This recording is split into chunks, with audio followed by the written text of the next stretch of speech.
हाँ जी बच्चों, वेलकम है जी आप सब लोग का चेतन मलिक क्लासेस में। And very very very good morning to all of you. सब लोग को बेटा बहुत बहुत बहुत प्यारा सा गुड मॉर्निंग है जी आप सबको। और गुस्से को थूक दो, ठीक है। मिलते हैं जी आज की क्लास में और शुरू करते हैं जी आज की class. And a very good morning and a very warm welcome to all of you जी। आओ जी आज की क्लास हम लोग शुरू करते हैं। और आज की क्लास में सबसे पहले हम लोगों ने जो लास्ट क्लास में किया था उसको हम लोग रिवाइज करेंगे और रिवाइज करने के बाद चलेंगे जी आगे। आज की क्लास में सबसे पहले पुरानी चीजों को करेंगे रिवाइज आगे। लास्ट क्लास में हम लोगों ने क्या किया था जरा उसको रिवाइज कर लेते हैं। लास्ट क्लास में हम लोगों ने सप्लाई शुरू किया था। सप्लाई का मतलब क्या होता है? It is the amount of good और service. It is the amount of good और service that producers are willing and able to offer to the market.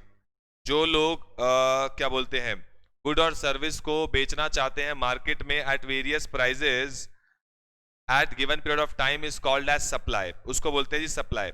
उसके बाद नेक्स्ट आता है जी factors affecting supply. Factors affecting supply का क्या मतलब है कि कौन से ऐसे फैक्टर्स हैं जिनसे सप्लाई के ऊपर फर्क पड़ता है जी। तो कौन से ऐसे फैक्टर है? पहला है जी प्राइस ऑफ गुड, नेक्स्ट है जी price of related goods, next है जी price of factor of production, state of technology and government policy, nature of competition and other factors. ये सारे फैक्टर्स हैं जो हमारे सप्लाई में फर्क डालते हैं। प्राइस ऑफ गुड का मतलब क्या है? प्राइस बढ़ने पे सप्लाई बढ़ जाएगी, प्राइस के कम होने पे सप्लाई कम हो जाएगी। Price of related goods, other goods, अगर किसी और चीज का प्राइस बढ़ेगा तो सप्लायर उस चीज को सप्लाई करना शुरू कर देगा। Price of factors of production, factors of production की कॉस्ट बढ़ेगी तो हमारा प्रॉफिट मार्जिन कम हो जाएगा और हम सप्लाई कम करेंगे। स्टेट ऑफ टेक्नोलॉजी, जितनी नई टेक्नोलॉजी आती चली जाएगी उतनी हमारी कॉस्ट ऑफ मैन्युफैक्चरिंग कम होती चली जाएगी और सप्लाई बढ़ती चली जाएगी। उसके बाद nature of competition and size of industry. Large firms अगर होंगी, नंबर ऑफ फर्म्स अगर ज्यादा होंगी तो सप्लाई ज्यादा होगी। और अदर फैक्टर्स पे भी बहुत ज्यादा सप्लाई डिपेंड करती है जी। उसके बाद लॉ ऑफ सप्लाई क्या बोलता है जी? Other factors being constant, price के बढ़ने पे सप्लाई बढ़ जाएगी और प्राइस के कम होने पे सप्लाई कम हो जाएगी। ठीक है जी। आज चलते हैं जी आगे और करते हैं जी अपने नेक्स्ट टॉपिक को शुरू। आ जाओ जी।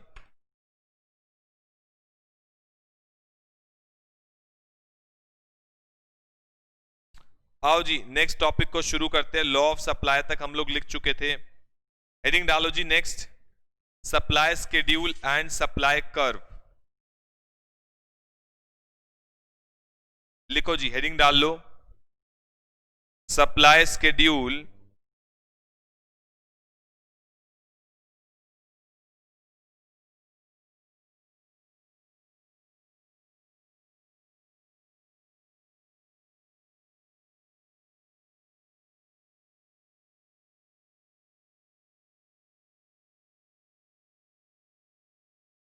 लिखो जी।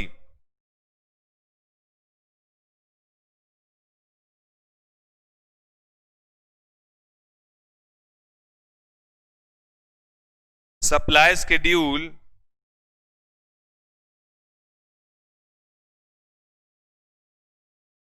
is a tabular presentation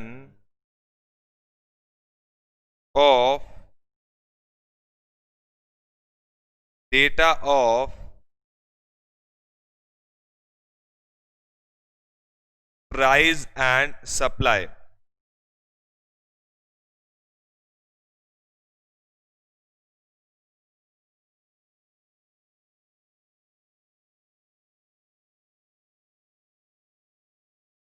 बेटा ये लाल टमाटर जैसे फेसेस ना बनाओ, कभी हमारी भी सोच लिया करो कि हम पे क्या बीतती होगी ऐसी चीजें पढ़कर।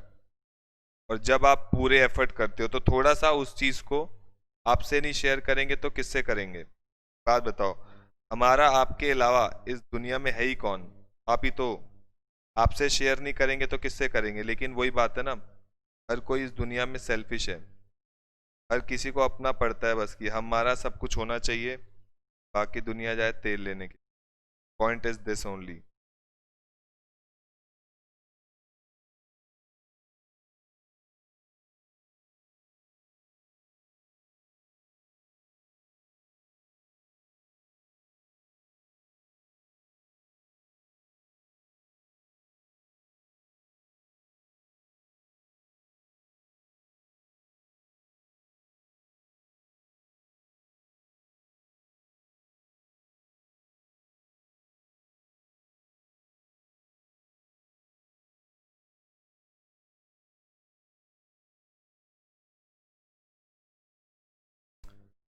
खैर, एनीवेज, यही चीज़ें मैं हर बैच में सीखता हूँ। नहीं नहीं, ऑन अ सीरियस नोट, यही चीज़ें मैं हर बैच में सीखता हूँ, पर पता नहीं क्यों मैं हर बैच में बच्चों के साथ ना बहुत ज़्यादा इन्वॉल्व हो जाता हूँ।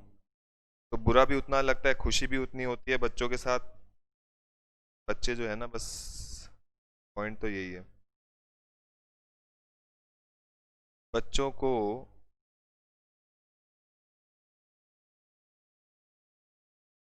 खैर, anyways, leave it.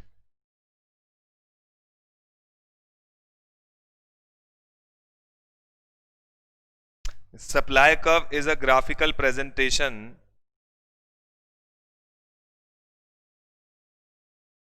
of supply schedule.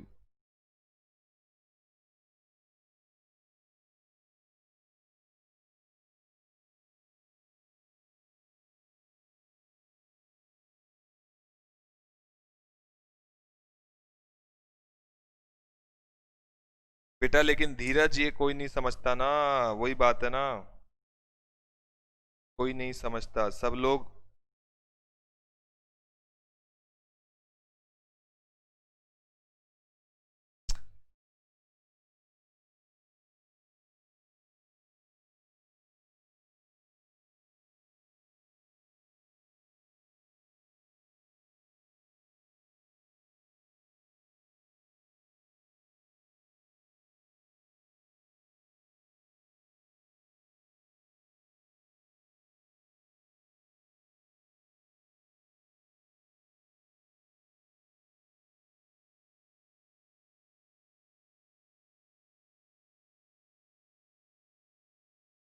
Exactly, दिल तो बच्चा है ना।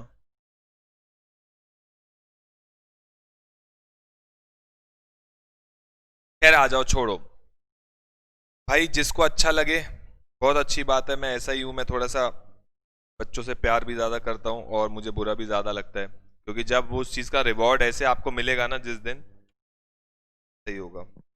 आओ जी आओ, टेंशन नहीं थी, बस बुरा लगता है और क्या है। चलो छोड़ो, आ जाओ, आओ जी आओ। इसके बाद लिखो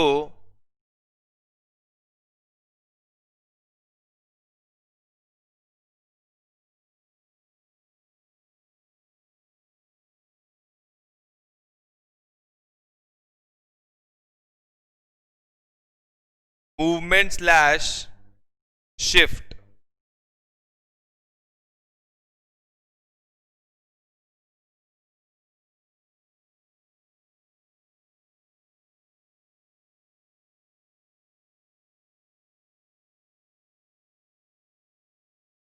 राधा बेटा, इतना गुस्सा मत करो, पता नहीं तुम्हें क्या हो गया, टेंशन मत लो, तुम्हारा जो टाइम वेस्ट हुआ, and don't worry about that, मैं पर्सनली पढ़ा दूंगा, उसके लिए टेंशन मत लो, तुम्हारा सिलेबस कहीं नहीं जाएगा।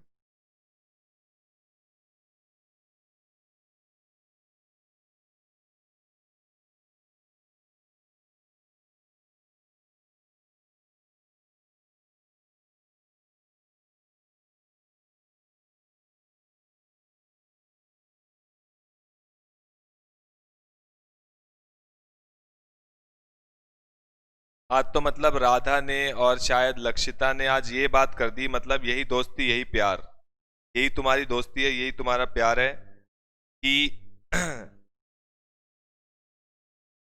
अगर मुझे कोई चीज बुरी लगेगी तो आप मेरा साथ नहीं दोगे।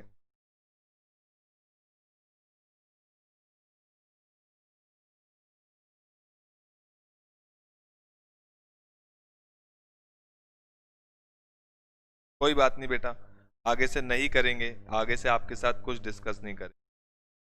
आओ, साथ साथ नोट करते रहो।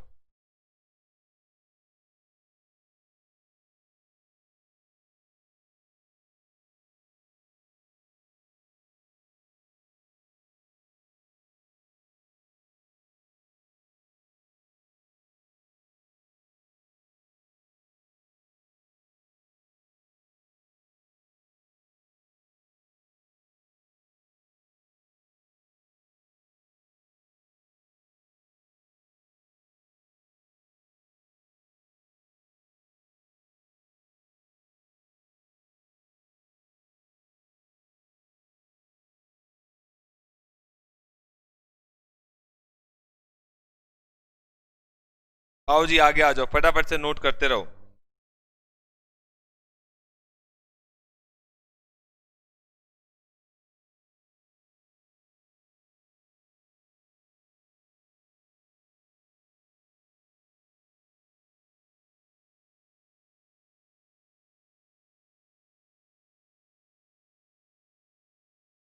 हाँ बेटा, ये भी कर सकते हैं क्लास के बाद। मैंने आज यही सोचा, मैं आज इस यही सोचा मैंने अभी अभी अभी जस्ट यही आइडिया आया मेरे दिमाग में कि कभी कोई चीज़ दिक्कत लगे, क्लास के बाद we can discuss on it.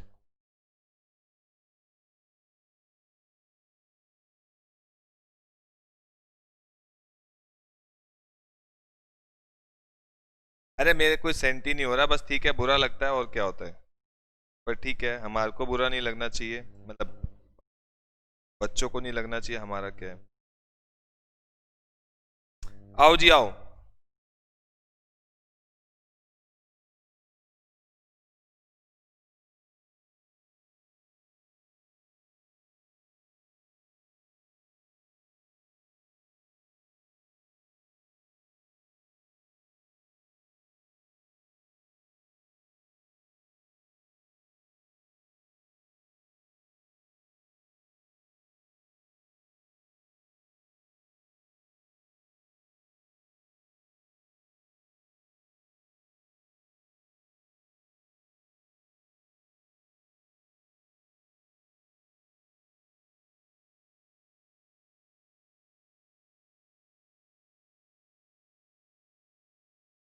भाई राधा नहीं मानेगी।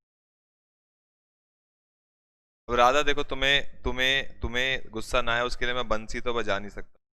बंसी तो बंसी ठाकुर बजाएगा, एक बंसी भी है हमारे इस बैच में। चलो जी करो, नोट करो, फटाफट से नोट करो।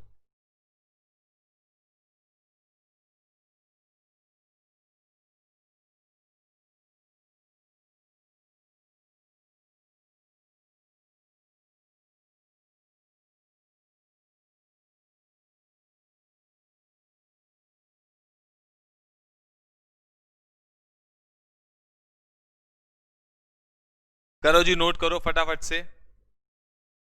और समझना शुरू करते हैं, जो भी हमने अभी तक लिखा है उसको समझना शुरू करते हैं जी।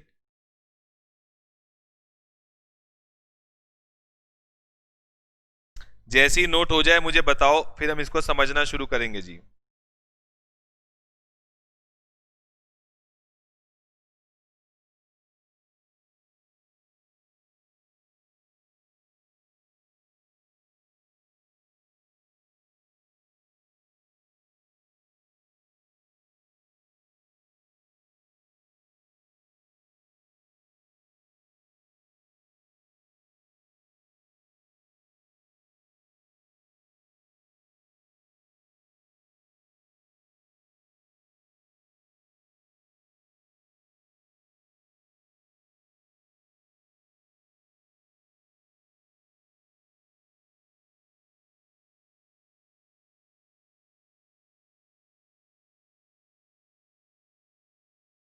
चले जी, हो गया नोट।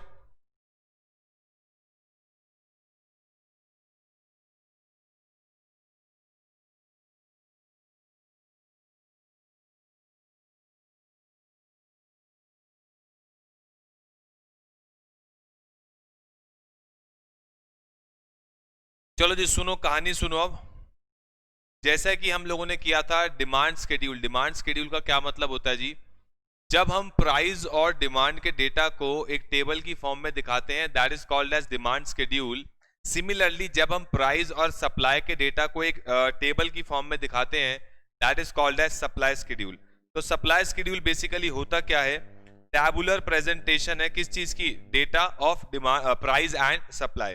जो कि आप यहाँ पे देख सकते हो, प्राइस और सप्लाई के बीच में रिलेशनशिप कैसा होता है जी? पॉजिटिव रिलेशनशिप होता है। प्राइस और सप्लाई के बीच में पॉजिटिव रिलेशनशिप होता है। और सप्लाई और प्राइस के बीच में पॉजिटिव रिलेशनशिप का मतलब क्या है? प्राइस बढ़ेगा तो आपकी सप्लाई भी बढ़नी शुरू हो जाती है, because supplier wants to supply more at profit margin. जब ज्यादा होगा तो ज्यादा सप्लायर ज्यादा माल सप्लाई करना चाहेगा। सिमिलरली जैसे हमने किया था डिमांड कर्व। डिमांड कर्व का मतलब होता है जी क्या? ग्राफिकल प्रेजेंटेशन, जो हम ग्राफ की फॉर्म में दिखाते हैं किस चीज को?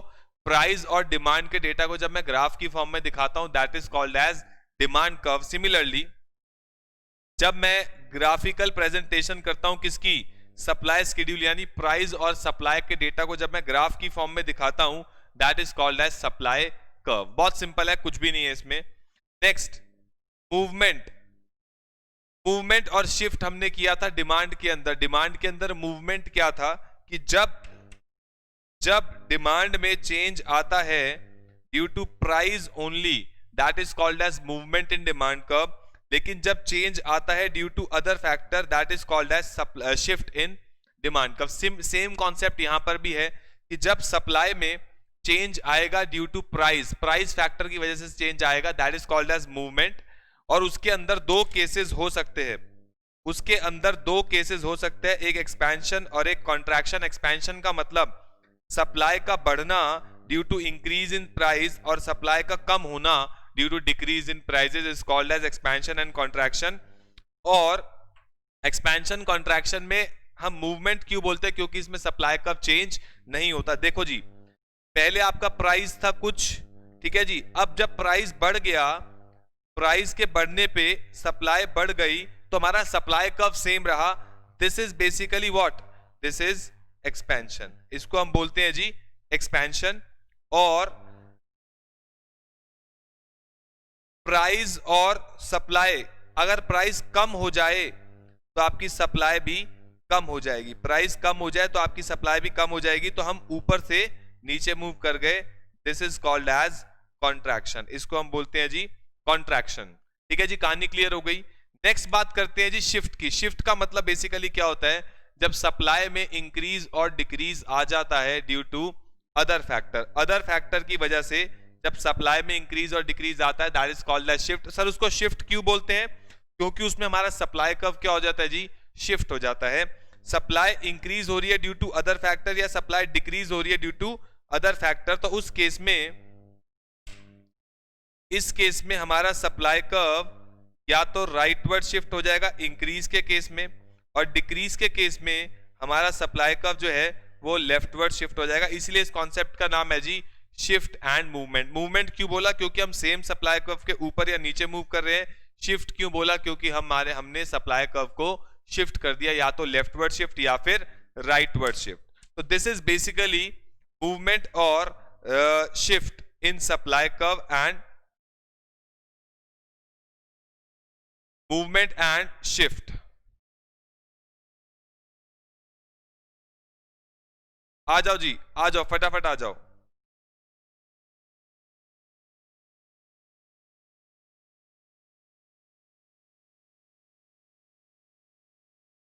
ठीक है जी, आप प्लीज इस चैट को बंद कर दें, नहीं तो मुझे बंद करना पड़ेगा. अब आप यहाँ पे पढ़ने पे ध्यान दें. ठीक है जी, बहुत चीजें सीखने को मुझे भी मिली, आपको भी मिली होंगी, पर I learn a lot today. ठीक है, बहुत चीजें सीखने को मिलती हैं बेटा, कोई दिक्कत नहीं है. Life is all about learning only.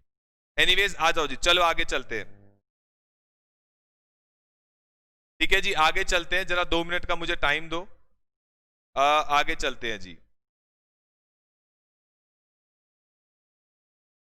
Next आप हेडिंग डाल लो इलास्टिसिटी ऑफ सप्लाई. नेक्स्ट जो है आप हेडिंग डाल लो elasticity of supply.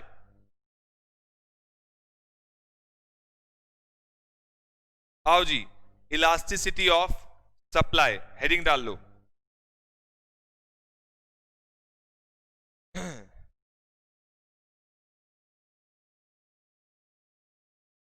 Elasticity of supply, बेटा हेडिंग डाल लो इलास्टिसिटी ऑफ सप्लाई. आओ.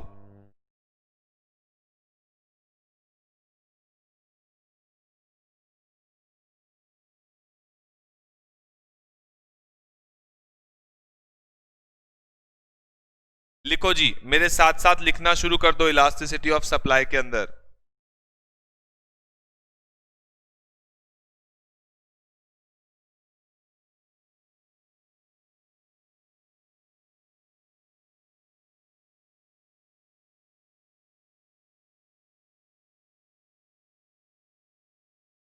The elasticity of supply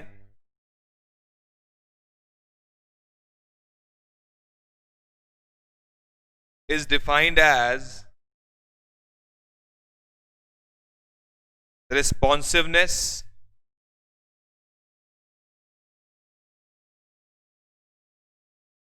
of quantity supplied due to change in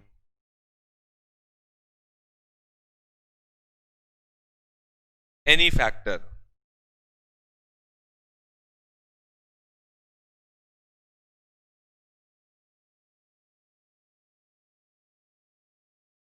next आता है price elasticity.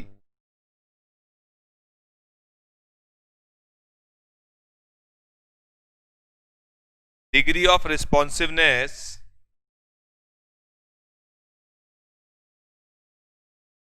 of quantity supplied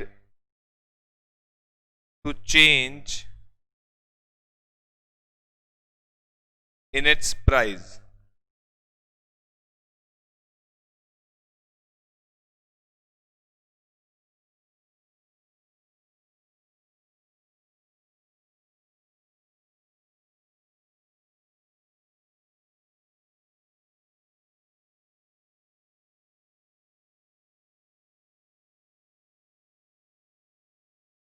Measurement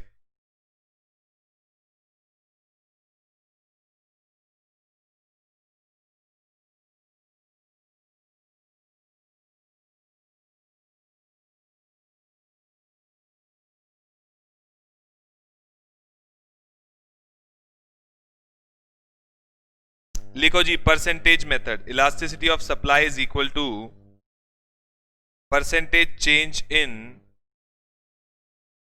quantity supplied upon percentage change in price.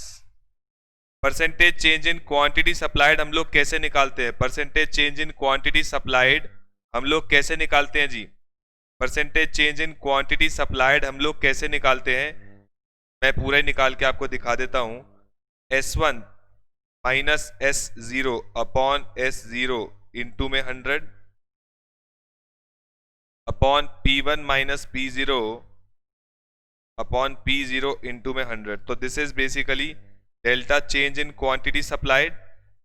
इसको हम बोलेंगे change in quantity supplied upon S0 into में वैसे 100 तो काट ही दो, और इसको जब मल्टीप्लाई में लेके आएंगे तो ये ऑपोजिट हो जाएगा. P0 upon change in price. तो delta Q in supply, change in quantity supplied upon change in price into में P upon S0. This is basically percentage method. और आर्क इलास्टिसिटी का बिल्कुल सेम फॉर्मूला है जो क्या बोलते हैं हमारा, क्या बोलते हैं, डिमांड में था जी. Q1 minus Q0 upon Q1 plus Q0 into में P1 plus P0 upon P1 minus P0.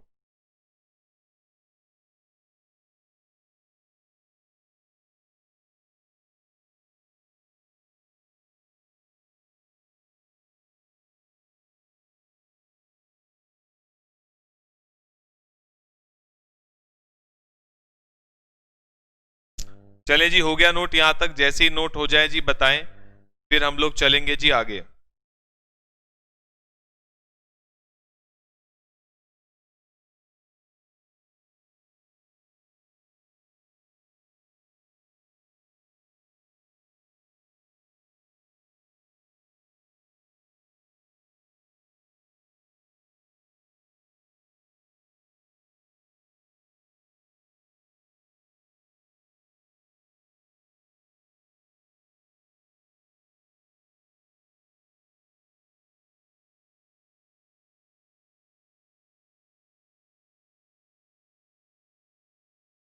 चले जी, हो गया नोट? चलो जी चलते हैं आगे. नेक्स्ट लिखो जी. Types of supply elasticity.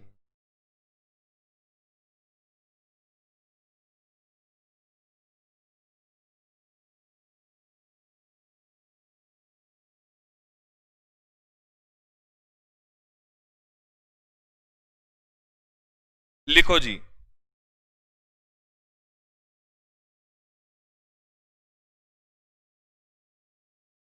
Perfectly inelastic, inelastic,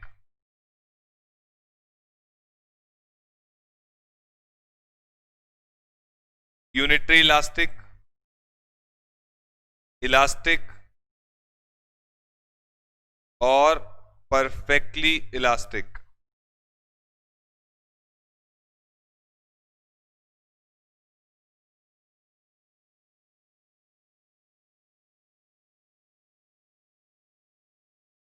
लिखो जी। Elasticity is zero, is less than one, equal to one, more than one और इंफिनिटी।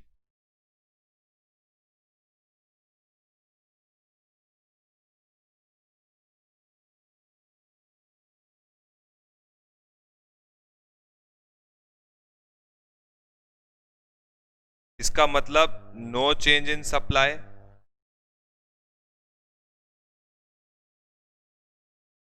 इसका मतलब percentage change in supply is less than percentage change in price।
चलो जी, अगला topic साथ साथ लिख लो। लास्ट टॉपिक है, सप्लाई आपका खत्म हो जाएगा। Equilibrium price and equilibrium quantity.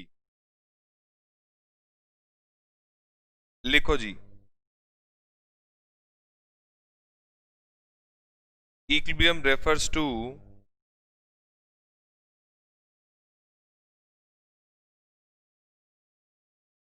a market situation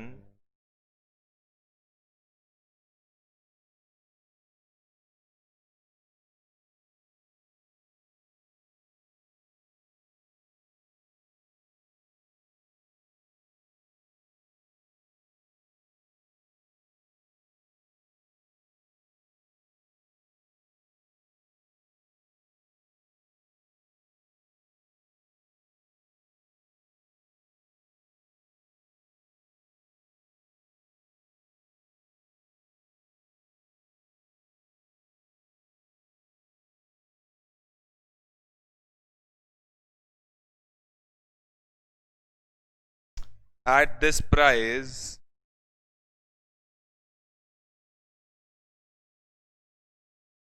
buyers want to buy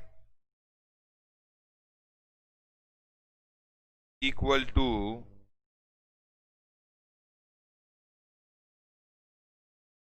seller want to sell.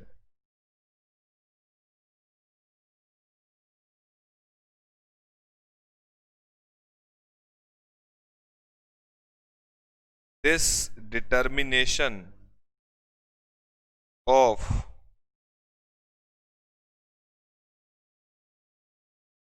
market price is also called as price theory.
करो जी, नोट करो।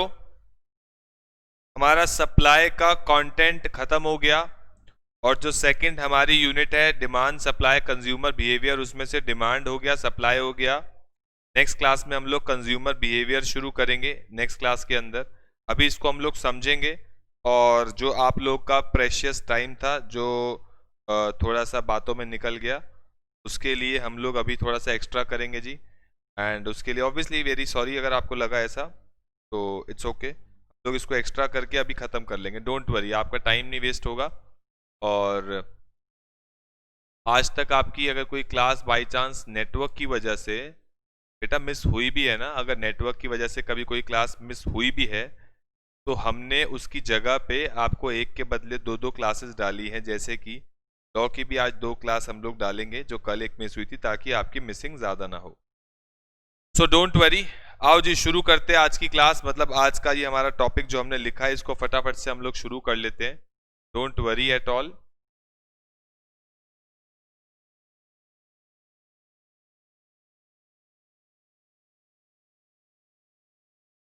चलो जी शुरू करते हैं, जो भी हमने लिखा है उसको शुरू कर लेते हैं। आ जाओ जी, आओ जी आओ शुरू करते हैं। सबसे पहले हमने लिखा इलास्टिसिटी ऑफ सप्लाई, बिल्कुल सेम कॉन्सेप्ट है। इलास्टिसिटी ऑफ डिमांड का मतलब क्या था? इलास्टिसिटी ऑफ डिमांड का मतलब था जितना डिमांड में चेंज आया due to change in any factor. Similarly elasticity of supply का भी यही मतलब है कि जितना चेंज आया किस चीज में, सप्लाई में, due to change in any factor, किसी भी फैक्टर की वजह से सप्लाई में जो चेंज आया जब मैं उसको मेजर करता हूं that is called as elasticity, उसको बोलते हैं जी इलास्टिसिटी। नेक्स्ट प्राइस इलास्टिसिटी, जब मैंने वर्ड लगा दिया इलास्टिसिटी के साथ प्राइस, उसका क्या मतलब होता है? प्राइस इलास्टिसिटी का क्या मतलब होता है जी? प्राइस इलास्टिसिटी का मतलब होता है degree of change in supply due change in its price. Price में चेंज आने की वजह से सप्लाई में जो चेंज आता है जब मैं उसको मेजर करता हूं that is called as price elasticity. और डिमांड के अंदर हमारी प्राइस इलास्टिसिटी को निकालने के 4 मेथड थे, परसेंटेज, आर्क, टोटल एक्सपेंडिचर और पॉइंट इलास्टिसिटी। लेकिन यहां पर आपको 2 ही मेथड पढ़ने हैं, और वो 2 मेथड कौन से पढ़ने हैं जी? Percentage method. परसेंटेज मेथड का फॉर्मूला क्या है? Percentage change in quantity supplied upon percentage change in price. और जब आप इसको सॉल्व करोगे तो delta Q upon delta P into में पी बाय क्यू, ये हमने किया हुआ है, ये पहले आपने बचपन में किया था। बिल्कुल सेम चैप्टर है डिमांड और सप्लाई का, बस एग्जैक्टली ऑपोजिट है। आर्क इलास्टिसिटी का फॉर्मूला क्या था जी?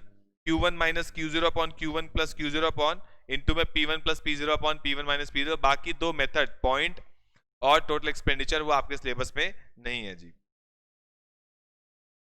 ठीक है जी। उसके बाद types of elasticity, supply elasticity. जैसे वहां पे इलास्टिसिटी जो शुरू होती थी वो 0 से लेके इंफिनिटी तक होती थी, स्टार्टिंग फ्रॉम 0। 0 का मतलब क्या था? मैंने आपको बोला था इलास्टिसिटी को इलास्टिक से कंपेयर करना। जितना ज्यादा इलास्टिक होगा मतलब इलास्टिसिटी उतनी ज्यादा है, जितना वो रिजिड होगा, जितना वो नहीं खींचेगा, दैट मींस उतना इनइलास्टिक है।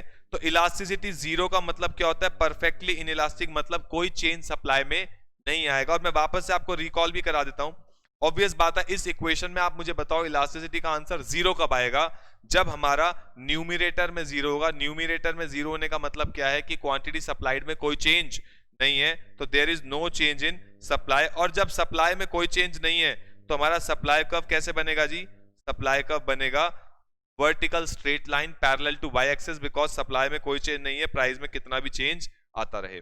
सिमिलरली इन इलास्टिक का मतलब क्या है? Elasticity is less than 1। Less than 1 का मतलब percentage change in supply is less than percentage change in price. Percentage change in supply is less than percentage change in price. Equal to 1 का मतलब आपको पता है, ये सारा जिन्होंने मेरे साथ डिमांड चैप्टर किया उनको सप्लाई बिल्कुल एग्जैक्टली सेम लगेगा। है ही सेम लगेगा क्या? Elasticity is equal to 1। Equal to 1 का मतलब क्या है जी? Percentage change in supply is equal to percentage change in price. Next आता है elasticity is more than 1। More than 1 का क्या मतलब है जी? Percentage change in supply is more than percentage change in price. और इंफिनिटी का क्या मतलब होता है? Perfectly elastic, there is no change in price, तब भी सप्लाई में चेंज आ रहा है। मैं वापस से आपको बोलूंगा कि इस फॉर्मूले में आप देख सकते हो कि इस परसेंटेज मेथड में percentage change in supply upon percentage change in price, इसका आंसर 0 कब आएगा? जब न्यूमिनेटर में 0 होगा। न्यूमिनेटर में 0 होने का मतलब क्या है? There is no change in supply. Next, इसका आंसर लेस देन 1 कब आएगा? 1 से छोटा कब आएगा? जब आपका डिनोमिनेटर बड़ा होगा। डिनोमिनेटर बड़ा है मतलब percentage change in supply is less than percentage change in price. इसका आंसर इक्वल टू 1 कब आएगा? जब आपका percentage change in supply is equal to होगा परसेंटेज चेंज इन प्राइस।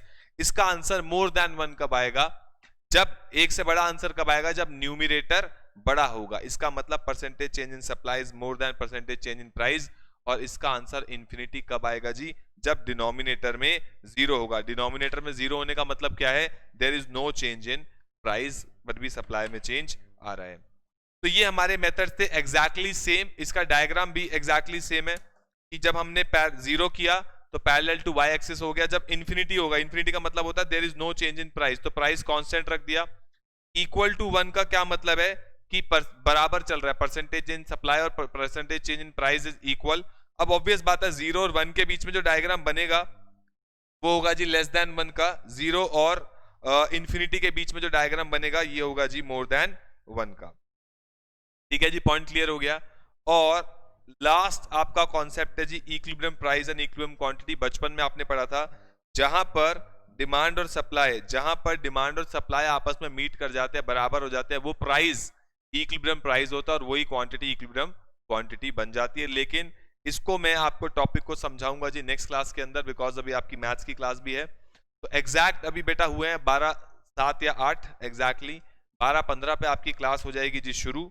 और मिलते हैं जी नेक्स्ट क्लास के अंदर। तब तक okay, tata, bye bye, take care, God bless you all. अच्छे से पढ़ते रहो and seriously I just love you all. And मैं बहुत दिल से मेहनत करता हूँ आप सब लोग के लिए, लेकिन थोड़ा सा उस चीज़ को देखा करो, समझा करो, बस थोड़ा सा समझा करो, सामने वाले की भी सिचुएशन समझा करो और कोऑपरेट करने की कोशिश किया करो। मिलते हैं जी अगली क्लास में, तब तक okay, tata, bye bye, take care and God bless you.